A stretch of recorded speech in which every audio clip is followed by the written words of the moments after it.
നമസ്കാരം. ആഗമം മീഡിയയുടെ ചരിത്രം സംസാരിക്കുന്നു എന്ന എപ്പിസോഡിലേക്ക് എല്ലാ സഹൃദയരായ സ്നേഹിതന്മാർക്കും സ്വാഗതം. ഇന്ന് വളരെ പ്രധാനപ്പെട്ട ഒരു പ്രാവചനിക വിഷയമാണ് നാം വിശകലനം ചെയ്യാൻ പോകുന്നത്.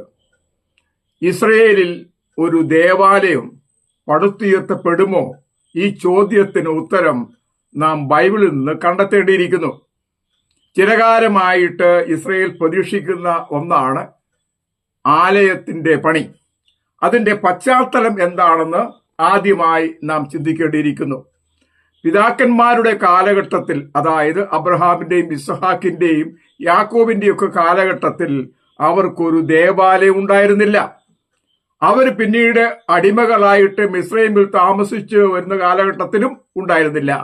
അവരെ മോശ മുഖാന്തരം മിസ്രൈമ്യ അടിമത്തിൽ മോചിപ്പിച്ച് കനാൻ നാട്ടിലേക്ക് കൊണ്ടുപോകുമ്പോൾ അവർക്ക് ആരാധിക്കുവാൻ ദൈവ കൽപ്പന പ്രകാരം ഒരു ദേവാലയം എന്ന് പറയാനാവില്ല, ഒരു സമാഗമന കൂടാരം ഉണ്ടായിരുന്നു. പിന്നീട് അവർക്കൊരു രാഷ്ട്രം സ്ഥാപിച്ചു കിട്ടി. ആദ്യത്തെ രാജാവായ ശൗല്, രണ്ടാമത്തെ രാജാവായ ദാവീദും അധികാരത്തിൽ വന്നു. ദാവീദിന് ദേവാലയം പണിയണമെന്നുള്ള ആഗ്രഹമുണ്ടായി.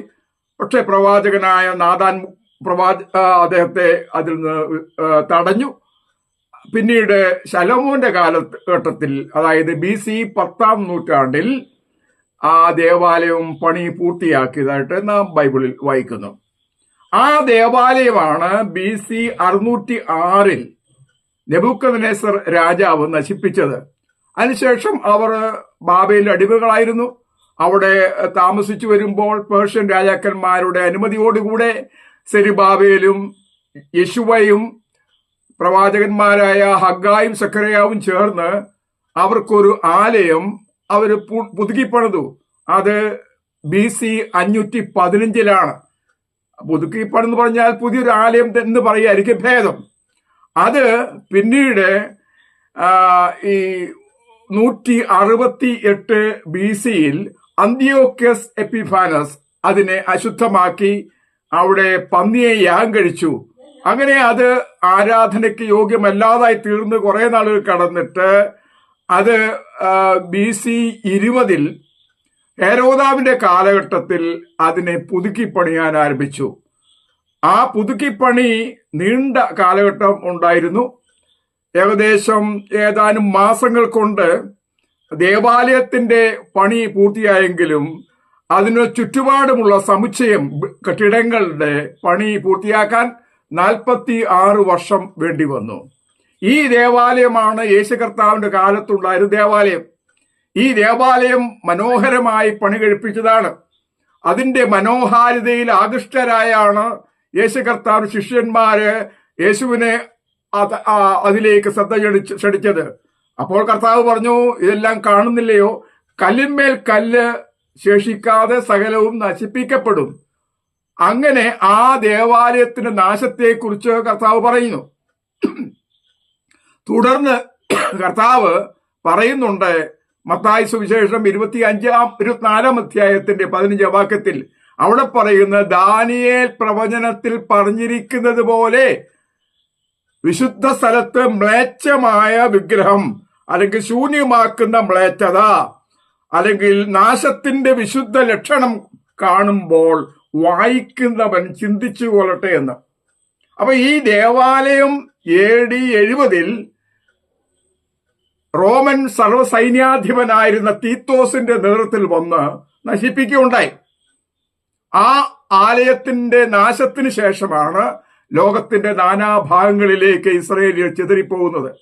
പിന്നെ അവർക്ക് ആലയം ഉണ്ടായിരുന്നില്ല. അവർ ആരാധിച്ചു വന്നത് പള്ളികളിൽ അഥവാ സിന്നഗോഗിലാണ്. ചെറിയൊരു കൂട്ടമായിട്ട് ആരാധിച്ചു വന്നു. അവർ നമുക്കറിയാവുന്നതുപോലെ 1948 ഒരു രാഷ്ട്രം സ്ഥാപിച്ചു. അതിനുശേഷം അവരുടെ ചിരകാല പ്രതീക്ഷയായ ആലയത്തിന് വേണ്ടി കാത്തിരിക്കുകയാണ്.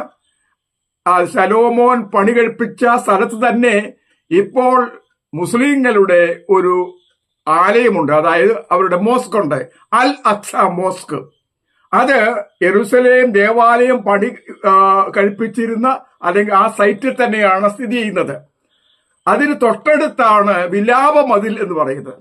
ആ വിലാപ മതിലാണ് മതിലിന്റെ പുറത്താണ് റൈസിംഗ് ലയൺ എന്ന് പറഞ്ഞുകൊണ്ട് ഇസ്രയേൽ പ്രധാനമന്ത്രി എഴുതിയത്.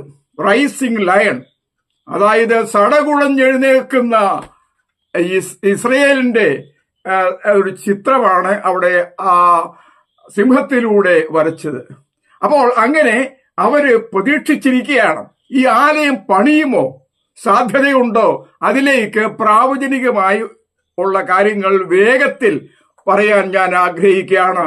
ദാനിയേൽ പ്രവചനം 9-ാം അധ്യായത്തിന്റെ 27-ാം വാക്യത്തിൽ ദാനിയേൽ പ്രവചിക്കുകയാണ്, അതായത് അവിടെ എതിർക്രിസ്തു വരുമെന്നും ആ എതിർക്രിസ്തു ഈ ദേവതലത്തെ മലീമസമാക്കുമെന്നും ഹനനയാഗവും ഭോജനയാഗവും നിർത്തലാക്കുമെന്നാണ്. അതിന്റെ അർത്ഥം ദേവാലയത്തെ അശുദ്ധമാക്കുമെന്നാണ്. അപ്പോൾ ദാനിയേൽ പ്രവചനത്തിൽ ഒരു ആലയത്തിന്റെ പുനർനിർമ്മിതിയെക്കുറിച്ചുള്ള സൂചന കാണുന്നു. പിന്നീട് നാം ചിന്തിച്ചതുപോലെ കർത്താവായ യേശുക്രിസ്തു അത് ചൂണ്ടിക്കാണിക്കുന്നുണ്ട്. മത്തായി സുവിശേഷം 24-ാം അധ്യായം 15-ാം വാക്യത്തിൽ അതിന്റെ കുറിച്ചുള്ള വിശദീകരണമാണ്. പിന്നീട് നാം വായിക്കുന്ന ഒരു പ്രധാനപ്പെട്ട വേദഭാഗം 2 തെസലോനിക്ക് 2-ാം അധ്യായം 4-ാം വാക്യത്തിലാണ്. അവിടെ പറഞ്ഞിരിക്കുന്നത് എതിർക്രിസ്തു അഥവാ ആന്റി ക്രൈസ്റ്റ് ആ ദേവാലയത്തിൽ ഇരിക്കുമെന്നാണ്. അതിനെക്കുറിച്ചൊരു വിശദീകരണം പറയാൻ ഇവിടെ ഞാൻ സമയം മെനക്കെടുന്നില്ല. ആ ദേവാലയത്തിൽ എതിർക്രിസ്തു ഇരിക്കും. പിന്നെ നാം മറ്റൊരു കാര്യം കാണുന്നത് വെളിപ്പാട് പുസ്തകം 11-ാം അധ്യായത്തിലാണ് ആലയത്തെക്കുറിച്ചുള്ള സൂചന. അവിടെ ആലയത്തെ അളക്കുന്നതായിട്ട് യോഹന്നാൻ കാണുകയാണ്. ആ ആലയത്തിന്റെ പ്രാകാരം 42 മാസം വിജാതിയർ ചവിട്ടും അല്ലെ മലീമസമാക്കും എന്ന സൂചന നാം കാണുന്നുണ്ട്. അപ്പോൾ ഇനി നാം ചിന്തിക്കേണ്ടത്, ഇതുവരെ പഠിച്ച വേദഭാഗങ്ങളുടെ അടിസ്ഥാനത്തിൽ ഒരു ആലയം ഉണ്ടാകുമോ? ഉണ്ടാകും എന്ന് തന്നെ പറയേണ്ടിയിരിക്കുന്നു. എന്താണ് ഇതിന്റെ കാരണം? ആലയം പണിയപ്പെട്ടാലേ അവിടെ എതിർക്രിസ്തു ഇരിക്കാൻ കഴിയുള്ളൂ. ആലയം പണിയപ്പെട്ടാലേ അവിടെ യാഗങ്ങൾ പുനഃസ്ഥാപിക്കപ്പെടാൻ സാധിക്കുകയുള്ളൂ. അവരുടെ പ്രതീക്ഷ അതാണ്. ഞങ്ങളുടെ അറിവും പ്രകാരം ആലയം പണിക്ക് ആവശ്യമായ സന്നാഹങ്ങളൊക്കെ ഇസ്രായേൽ ശേഖരിച്ചിട്ടുണ്ട്. അതുകൊണ്ട് നമുക്ക് ചിന്തിക്കാം, ഏത് സമയത്തും ഒരു ആലയം അവിടെ പണിയും. അതിനോട് ബന്ധപ്പെട്ട് ഉണ്ടാകാൻ സാധ്യതയുള്ള വലിയൊരു പൊട്ടിത്തെറിയും നാം വിഭാവന ചെയ്യേണ്ടിയിരിക്കുന്നു. അതായത് അവിടെ ടെമ്പിൾ മൗണ്ട് എന്ന പറഞ്ഞ സ്ഥലത്താണല്ലോ മുസ്ലിങ്ങളുടെ മോസ്ക് സ്ഥിതി ചെയ്യുന്നത്. മുസ്ലിങ്ങളെ സംബന്ധിച്ചിടത്തോളം അതിപ്രധാനമായ 3ാമത്തെ മോസ്കാണ് അൽ അക്സ. അവിടെ ഇസ്രായേലിയർ അടുത്ത് ആരാധിക്കാൻ പോകുമ്പോൾ അവർക്ക് ആ പ്രദേശത്തൂടെ പോകാമെങ്കിലും മുസ്ലിങ്ങൾ മാത്രമാണ് ഈ അൽ അക്സ മോസ്കിൽ പ്രവേശിക്കുന്നതും ആരാധിക്കുന്നതും. ഇപ്പൊ ചില നിയന്ത്രണങ്ങളൊക്കെ ഏർപ്പെടുത്തിയിട്ടുണ്ട്. പണ്ടത്തെ പോലെ അവർക്ക് കൂട്ടം കൂട്ടമായി പോകാനുള്ള അനുമതിയില്ല. ഏതായാലും ആ നിയന്ത്രണങ്ങൾ കൂടിക്കൂടി വരികയും യെരൂശലേമിന്റെ പൂർണ്ണ അധികാരം ഇസ്രയേലിന്റെ അധീനതയിലായിത്തീരുകയും ചെയ്യുമ്പോൾ തീർച്ചയായിട്ടും അവിടുത്തെ ആ മോസ്ക് നശിപ്പിക്കപ്പെടാൻ സാധ്യതയുണ്ട്. ആ മോസ്ക് നശിപ്പിക്കപ്പെടുന്നതോടുകൂടി വലിയൊരു വിപ്ലവം പൊട്ടിപ്പുറപ്പെടും. അതായത് അറബികളും ഇസ്രയേലും തമ്മിൽ വലിയൊരു പോരാട്ടത്തില് അത് വഴി തെളിയിക്കും എന്ന് വ്യക്തം. അപ്പൊ ഇപ്പോഴത്തെ ഈ യുദ്ധങ്ങള്, ഇപ്പോഴത്തെ കോലാഹലങ്ങള് അതിന്റെ പരിസമാപ്തിയിലേക്ക് വരുന്നത് ദേവാലയം പണിയോടുകൂടെയാണ്. ദേവാലയം പണി ആരംഭിക്കുമ്പോൾ തന്നെ, അല്ലെങ്കിൽ ആ മോസ്ക് നശിപ്പിക്കപ്പെടുമ്പോൾ തന്നെ അറബികളെല്ലാവരും ഐക്യത്തോടുകൂടെ ഒരുമിച്ച് അവർ ഇസ്രയേലിനെതിരെ പോരാടും എന്ന് നാം മനസ്സിലാക്കണം. അവിടെ ആ തുടർന്നുള്ള സംഭവവികാസങ്ങൾ അടുത്ത എപ്പിസോഡുകളിൽ നാം കൈകാര്യം ചെയ്യുന്നതാണ്. ഏതായാലും ഒരു ആലയം പണിയും എന്ന കാര്യത്തിൽ തർക്കമില്ലാത്ത കാര്യമാണ്. ദൈവവചനത്തിൽ അസന്നിഗ്ധമായി പ്രഖ്യാപിച്ചിരിക്കുന്ന യാഥാർത്ഥ്യമാണ്. അതിലേക്ക് നാം അടുത്ത ക്ലാസ്സിൽ അല്ലെങ്കിൽ അടുത്ത പഠന സമയത്ത് വിശദീകരിക്കുന്നതായിരിക്കും. നിങ്ങളുടെ എല്ലാവരുടെയും സഹകരണങ്ങളും പ്രാർത്ഥനയും ക്ഷണിച്ചുകൊണ്ട് ഈ ഉപന്യാസം ഇവിടെ അവസാനിപ്പിക്കുന്നു. ഈ ചാനൽ മുന്നോട്ട് പോകണമെന്ന് താല്പര്യമുള്ളവർ ഇത് ഷെയർ ചെയ്യുകയും ഇതിനെ സബ്സ്ക്രൈബ് ചെയ്തും പ്രോത്സാഹിപ്പിക്കണമെന്ന് വിനീതമായി അഭ്യർത്ഥിച്ചുകൊണ്ട് ഇപ്പോൾ ഈ എപ്പിസോഡ് അവസാനിപ്പിക്കുന്നു.